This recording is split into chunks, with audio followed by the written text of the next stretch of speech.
এই ভিডিওটা দেখেন, এতটা কষ্ট লাগে যে বিএনপি দলের জন্য সব কিছু ছেড়ে দিচ্ছে, আজকে সেই মানুষটাই নমিনেশন পায় না। কতটা কষ্ট ভিডিও দেখেন। সবাই থেকে যাতে অস্বীকার করি না, কিন্তু আমি এ পর্যন্ত আমার যা যা পাওয়া ছিল আমি কেন্দ্রে পেয়েছি।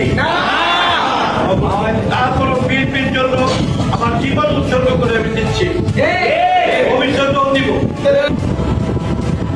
বিএনপি ক্ষমতা যে মানুষটা বিএনপি দলের জন্য সব কিছু ছেড়ে দিচ্ছে, সেই